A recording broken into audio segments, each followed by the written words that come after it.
what I do is I'll just ask you a whole bunch of questions, and we can just just go along. If you don't want to say something, don't say it. Say it. F off, Andrew. I don't want to tell you that shit, okay?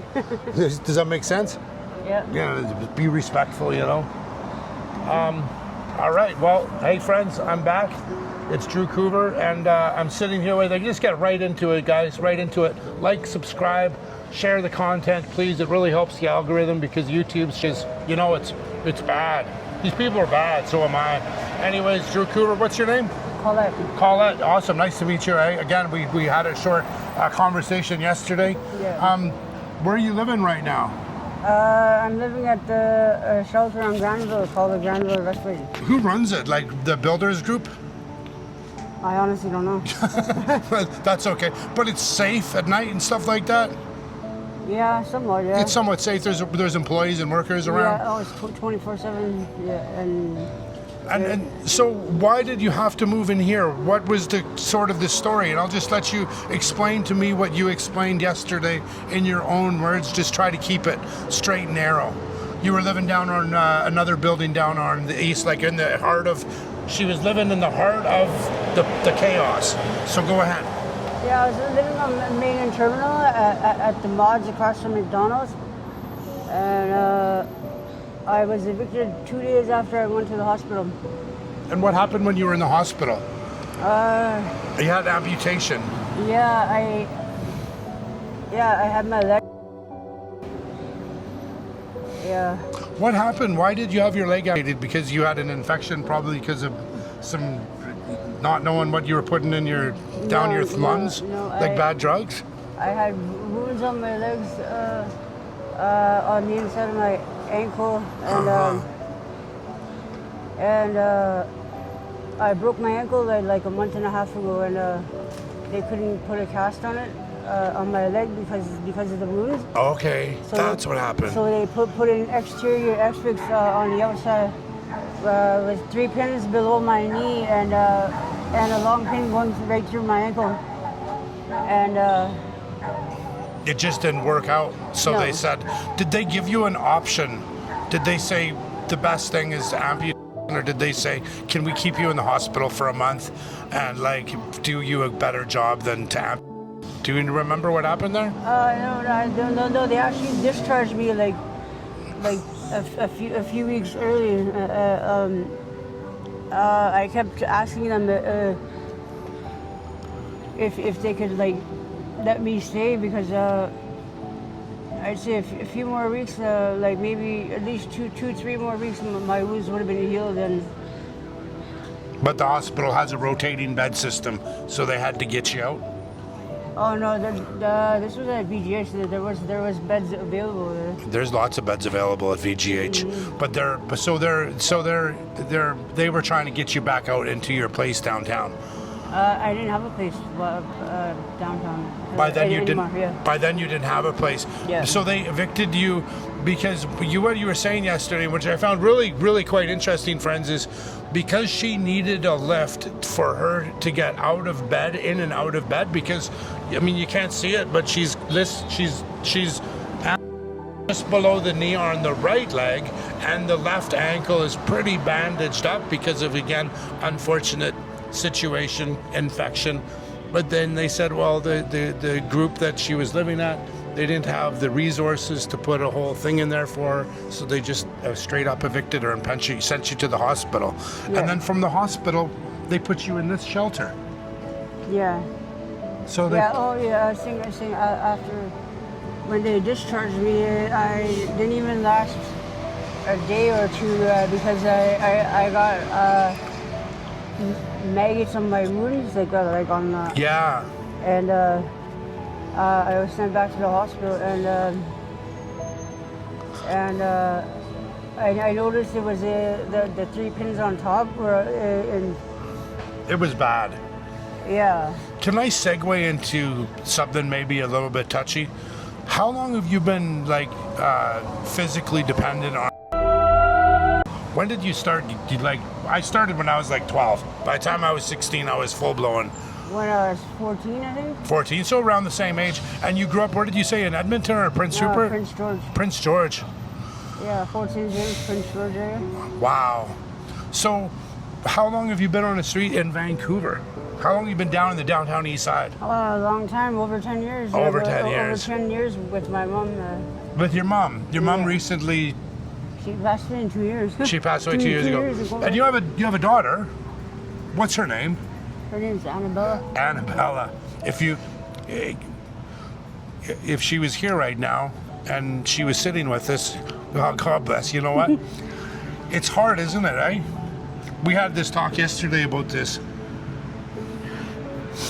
It's hard when your children are not with you and you don't know where they are. But your child, Annabella, is a safe, eh? She's with family. Yeah, she's with my baby's Parents, yeah. back east in Ontario. Yeah, Oshawa. That's fantastic. Oshawa, In Oshawa, Ontario. Do you have an opportunity to talk to her once in a while? No. No, is it because you just feel shameful, or because it's hard? No, Mary won't let me talk to my brother. Oh, the family won't, unless you're clean and sober. She didn't say anything like that, but Yeah.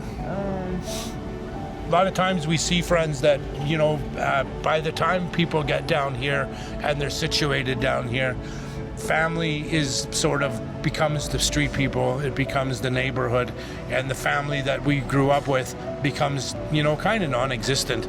Depending, I had my family, I'd like go take money from my mom and dad when I was out on the street. This is an amazing life. How hard is it? Here's a question. How hard is it to get down on the streets and stay on the street? It's pretty difficult, isn't it? Like, you've got to be a pretty strong person inside to be down here. A lot of people think we're weak when we're homeless and we're struggling. But actually, to be down here, I think your strength is in your vulnerability. And living down here, friends, your strength is in your vulnerability. And I guarantee you, from the moment you wake up, the moment you open your eyes, to the moment you close your eyes, you're in a vulnerable state because everyone's trying to take from everyone. Everyone's trying to. I mean, you got a blade thing with you just for protection. Do people take care of you down here? Your friends? You got people down here? Yeah, I have some friends. They're all on the downtown east side. They're on the other side. Yeah. But people still take care of you. You're a lady. You're in a chair, so people have a lot of more respect for you, right? What's next for you, Colette? We talked yesterday about the different medications and stuff.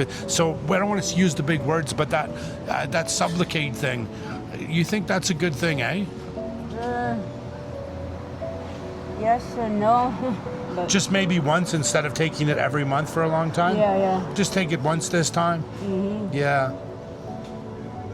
So what's your hopes? What are you going to do next? I'm gonna go to treatment now that I don't have wounds to take care of. Like, it's amazing, eh? Yeah. Does it feel good? The government's going to take care of you, but the government's not going to take care of you. But the government's going to at least have an opportunity for you to go to a treatment place where you can go and sort of get your behaviors back and your mind straight again for 3 to 6. You can go to this place we were talking about yesterday for like 6 to 9 months. You know that, eh? The one in the Vancouver Island for the Aboriginal people.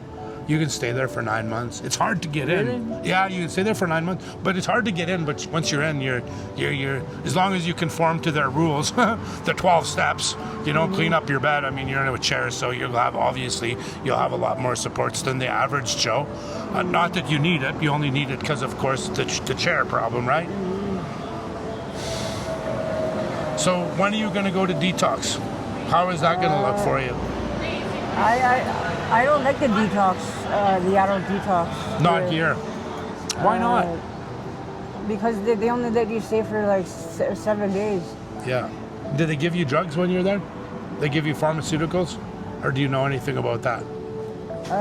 No, I wasn't. Just be wary, because a lot of the stories I hear from people as they go to detox, and the pharmaceutical and the doctors, they stabilize you, which is, it's a good thing. But unfortunately, they've been giving out safe supply and harm induction for years. And I don't, it's just my opinion, and it's not my advice. I'm not a doctor, but like giving someone another drug to cure their addiction from a different drug and keeping that on for like a long time, it really doesn't support someone that has addiction issues.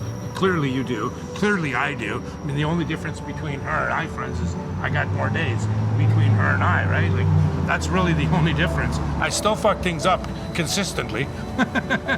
I've been to youth detox down here. Oh, which one? Day ass detox. Deyas, over on like night area? Do you remember where it was? It was on Nanaimo and... Yeah, Nanaimo 32nd. No, Nanaimo and Oh, we can't say. Grandview Highway. Pretty much. Yeah. No, I've actually been there and supported a lot of kids through that situation. Oh, my phone's going. Let's not answer that. It's mother-in-law. My mother-in-law's calling. There they let you stay 30 days if you wanted to. You can stay there longer now. Oh, yeah? Yeah, because if youth can stay up there for a year. Anyways, my friends, Colette, I'm so grateful that you gave this opportunity to the people out there in the world to see sort of what's going on in your story, and not so much that, but just sort of like this whole system. This is the broken system broken? Is the system broken? Yeah. If you had a message for David Eby and the politicians, speaking from a truth person down here, what would you say? Do you know what to say? You don't know what to say. No. Just help in a different way? Yeah. Change some things up? Yeah. Or just keep things normal? Change things up. Change things up. Yeah. I actually I went to the hospital once, like I think it was last year sometime, and they gave me a methadone, and they said it would help with my pain, with my wounds, and Oh, it didn't help with the wounds at all? no, it doesn't fucking help with the wounds at all. Makes it worse. And they also, what else did they give me? They say Suboxone helps with the pain. It doesn't. That's a fucking lie. Suboxone doesn't know. I know I have pain. I have lots of pain in my spine and my legs. Same with Katie and Cadian just gets you ripped. No, not me. I was up to 1,800 milligrams, and I was at 700, and they took me up to 1,800 milligrams in one day, and I was asking the guy that delivered it, I'm like, am I gonna OD? Am I gonna OD on this? And he's like, no, you're not. I'm like, are you sure? I'm like, well, you won't OD because they're prescribing it, so they know how much you can get. And so people, I'm going to land the plane here. People talk about like, oh, people are unlived because of the toxic drugs are in the street. Period. End quote. That's what people say in the government and the police and everyone. That's their message. But my message, and every person that I speak to down here, the message is this: it's not true. The reality is, when you're on the street and you're taking dope, you're taking drugs, you don't know how much you're taking, you don't know what you're getting. So that's the unsafe part. When a doctor is giving you drugs are toxic. It's just period, right? Drugs are toxic. But when you're at least in the hospital, they're gonna maintain how much you take. And how the heck do you keep someone high on their supply? It just doesn't work, and it's not working, my friends. Anyways, David Eby, Josie Osborne, all you politicians, you gotta level up and do a better job. This is Drew Coover. I'm out. You gotta say something? Say goodbye? bye. Bye-bye. See you again.